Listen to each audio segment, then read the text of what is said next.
정산애강은 배관제 및 PV파이프를 제조하는 업체입니다. 국내 배관제 시장에서 25년간 시장 점유율 1위를 유지하고 있는데요. 지난 5월에는 베트남에서 업무 협약을 체결해 고부가 화학 제품인 염소화 폴리염화비닐 임시 사용 승인을 획득해 베트남 진출 가능성도 높아졌습니다. 또 정산애강은 지난 2015년 270억 원에 달하던 차입금도 전액 상환해 재무구조 개선 작업에 속도를 내고 있고 3분기 영업이익도 크게 증가했는데요. 이 종목 지금 더 자세히 알아봅니다. 네, 오늘의 두 번째 종목입니다. 정산애강 두 분의 매매 의견부터 체크해보죠. 하나, 둘, 셋. 이거 저만 매도네요. 네. 그래요. 최근에 가지고 나왔던 종목 중에서 네. 가장 펀더멘탈이 좋아요. 그래요. 강태형 선수가 가지고 나왔던 그렇군요. 근데 예, 가장 좋으면서도 가장 탄력이 없는 있는? 종목 중 없는. 그래요. 그렇게 좀 평가를 내리고 싶습니다. 맞아요. 어떻게 생각하시나요? 그게 사실이에요. 그래요. 근데 어떻게 순순히 인정하시네요. 네. 매일 가지고 나올 때마다 어떻게 좀 계속 좋아지시네요. 그래요. 어째 DBS님의 눈높이를 맞춘 기분입니다. 자, 알겠습니다. 저 자세히 일단은 들어볼게요. 그래 일단은 정산애강이라는 종목 자체는 이제 배관제 산업을 이제 제작하고 판매하고 그런 주요 산업으로서 이제 주요 산업으로 이제 있는 기술인데 네. 배관제 산업은 이제 특히 모두가 아시는 이런 아는 것들이 배관 사진 한번 볼게요. 네. 우리 슈퍼마리오가 아는 사업이기도 하죠. 자, 배관 이런 것도 많이 봤잖아요. 네. 그 다음 그래프 볼게요. 이런 것들 우리 흔히 많이 집에 화장실, 욕조 어디든 가도 볼 수 있잖아요. 그러다 보니까 이 배관제 산업 자체는 그냥 딱 사진으로만 봐도 알다시피 이거는 아파트라든지 일반 주택 이런 데서 건설 분야에 대해서만 이제 집중적으로 이제 경기가 흘러갈 수가 있어요. 네. 그래서 이거는 주택이라든지 이런 아파트 건설에 있어서는 일단 필수적인 요소고요. 이러다 보니까 좀 이 사업 분야가 좀 진입 장벽이 좀 낮지 않을까 생각하고 있는데 일단은 건설이에요. 이러다 보니까 이게 아파트라든지 건축이라든지 이런 데 들어가다 보니까 네. 이게 하자가 조금만 있다라고 하더라도 쉽게 교체가 힘들어요.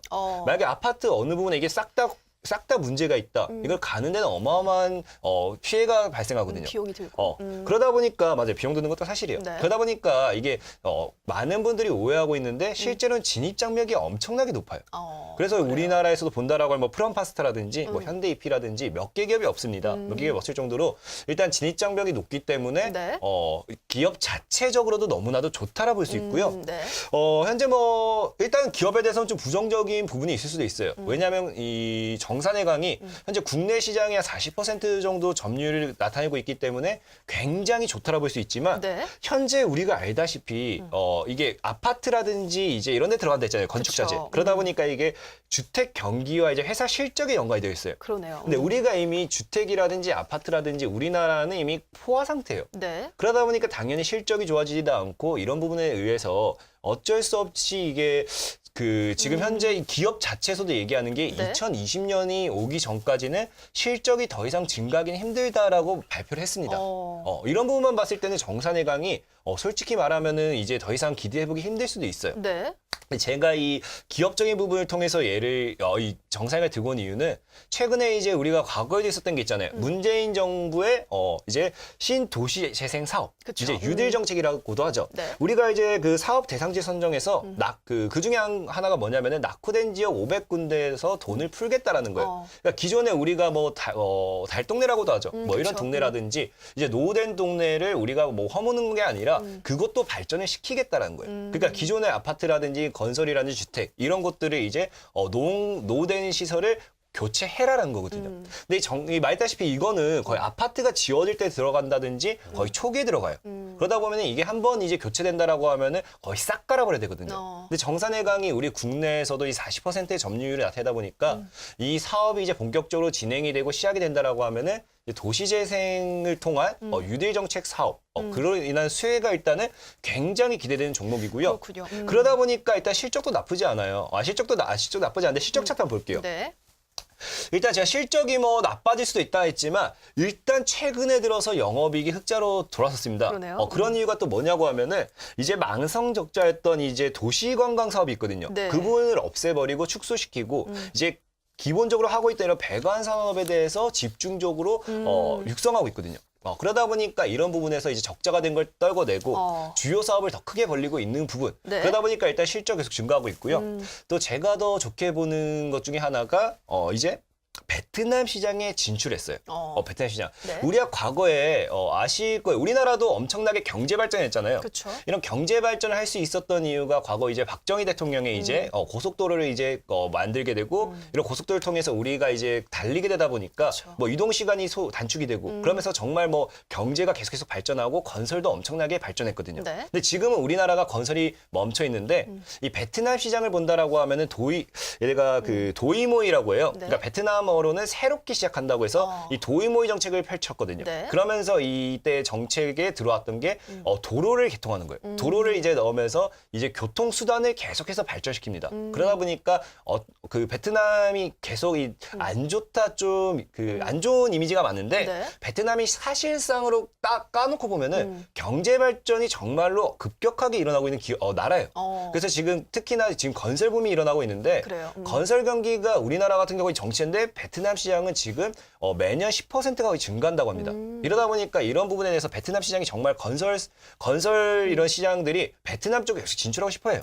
근데 이런 시장 쪽에서 지금 진출을 한 게 이미 정산해강이라는 거예요. 네. 정산해강 이미 진출을 함으로써 이 시장에서 이미 그 실적이 가시화되고 있는 상황이고요. 그러면서 추가적으로 여기서 입지를 다듬고 다져서 추가적인 이제 상승 그리고 이제 동남아 시장까지 완전히 재패를 하게 된다고 하면은 이제는 정산해강의 실적이 엄청나게 급격하게 상승할 수밖에 없어요. 네. 그래서 우리나라는 어차피 노릴 수 있는 거는 뉴딜 정책에 의한 이 수혜라든지 아니면 2020년도부터 신재생, 이제 신도시 사업 이런 부분에 대한 수혜라든지 네. 이때까지는 우리나라의 실적은 힘들지만 베트남 시장에 대한 공략을 통한 실적에 대한 기대는 있어요. 그러다 보니까 충분히 베트남에서만 성공을 해준다라고 하면은 실적이 급격하게 증가할 겁니다. 그래서 저는 이 정산해강을 지금에서는 매수를 해도 된다고 보고 있어요. 알겠습니다. 강태공 전문가님은 이 종목 도시재생 뉴딜 사업의 정책의 수혜를 받을 것이고 또 건설 경기 붐이 불고 있는 베트남 시장에 진출했기 때문에 거기서 또 입지를 굳게 다진다면 이 부분에서도 큰 수혜를 받고 앞으로 더 큰 성장을 할 수 있다라고 말씀해 주셨고요. 네, 디베이스 전문가님 또 어떻게 보시나요? 국내 배관제 시장에서 25년 동안 네. 이제 이를 1위를. 계속적으로 해서 구축이 되고 있는 것이 그쵸. 바로 이제 정산해강이거든요. 그래서 뭐 이제 우리 이제 그 강태훈 주목에서 자세하게 이제 설명을 주셨는데 네. 뭐 이 회사가 나름대로 해서 이제 초기한 부분은 이번 이제 베트남 실적이 많이 증가가 개선이 되었던 것이 네. 동남아 시장을 이제 첫 수출이 나왔어요. 배관. 그러니까는 소방관 이제 배관 있죠. 소방 이제 배관을 통해 가지고 5만 달러 정도가 이제 수출이 됐거든요. 베트남 시장을. 네. 모기업 이제 태강 실업 자체가 이미 베트남 진출을 해가지고 어느 정도 이제 밑바탕을 이제 깔아둔 상태였기 때문에 네. 거기에 따라서 정산해강 자체가 본격적으로 해외 진출을 통해 가지고 수출이 지금 진행이 되고 있거든요. 그래서 아무래도 국내 이제 배관 시장 같은 경우는 이제 포화 상태, 그쵸. 그러니까 좁잖아요. 그래서 물론 이제 이번 도시재생을 위해 가지고 실적 자체가 앞으로 계속적으로 해서 점진적으로 해서 이제 개선이 될 수 있지만은 한계가 있단 말이에요. 네. 그래서 어느 정도는 해외 쪽으로 진출을 해야지만은 큰 폭의 성장이 나올 수 있습니다. 네. 우선적으로 해서 제가 이제 바라보고 있는 점수는 작습니다. 저는 일단 그러네요. 이쪽 분야 같은 좀 전수가 작아요. 왜냐? 건설. 네. 건설 자체가 건설이라서. 건축 자재 쪽이잖아요. 네. 그러니까는 건설 자체가 전 세계적으로 해서 어때요? 이미 정체가 돼 있어요. 산업 자체가. 네. 정체가 되고 있는 상태이기 때문에 여기에서 특별하지 않는 이상은 크게 올라갈 사이즈는 아닙니다. 여기에서 뭐 실질적인 부분은 뭐 설명을 해주셨기 때문에 그렇게 이제 설명을 하지 않겠고 베트남 쪽을 통해 가지고 이제 첫 수출이 됐다는 부분 또 도시재생 이것이 본격적으로 해서 정책적인 부분이 발생이 된다고 하게 되면은 여기에서 실적 개선이 나올 수 있어요. 그래서 이제 그 부분을 이제 참고하시면 되겠고 네. 여기에서 이제 마지막 제가 바라보고는 이제 미래 지표를 예측하는 이 일목균형표를 통해서 이제 보여준다고 하게 되면은 네. 지금 이제 주요 매물대 되게 오랫동안 정체가 되고 있어요. 그러네요. 이 회사가 여태까지 정산해강 자체가 큰 파동이 나왔던 적이 별로 없습니다. 거의 없어요. 저 때 맨 처음에 그 분홍색을 이제 칠했던 네. 저 자리를 제하고는 그 뒤부터는 계속적으로 해서 이제 박스권 수평 구간을 보이고 있는데 네. 드디어 매물대 6년간의 장기 매물대를 돌파가 되고 있는 상태이기 때문에 네. 여기를 돌파가 되고 물량의 소화가 된다고 하게 되면은 한 번 정도 슈팅이 나올 수 있어요. 그래서 아직까지는 조금 비탄력적인 그런 구간에 좀 진입을 하고 있지만은 이것이 만약에 테마가 형성이 된다고 하게 되면은 아무래도 도시재생 같은 경우도 정책적으로 해서 부각이 될 수 있는 종목이기 때문에 네. 이런 이제 효과에 힘입어가지고 올라갈 가능성은 없잖아요. 그래서 제가 매수를 드렸던 이유가 여러 가지 이유가 있다. 네. 이렇게 보시면 되겠습니다. 알겠습니다. DBS 전문가님, 뭐 우리나라 건설 경기는 약간 부진한 감이 있지만 또 해외로 눈을 돌려봤을 때 베트남으로의 첫 해외 수출이 시작이 됐고 또 앞으로도 본격적인 해외 수출 작업이 시작이 되면 큰 폭의 상승세가 나올 수 있다라고 하셨고요. 차트를 봤을 때도 기술적으로도 이 장기 매물대를 돌파하게 되면 추가 상승이 나올 수 있다라고 말씀해 주셨습니다. 네, 저희 이제 세 번째 종목 살펴보기에 앞서 저희가 방송에서 전해드리는 내용은 투자 판단에 대한 조언일 뿐 해당 종목의 상승과 하락을 보장하진 않는다라는 점 유의해 주시고요. 저희 1899-9738번으로 여러분 분석이 필요하신 종목명 남겨주시면 자세하게 분석 도와드리도록 하겠습니다.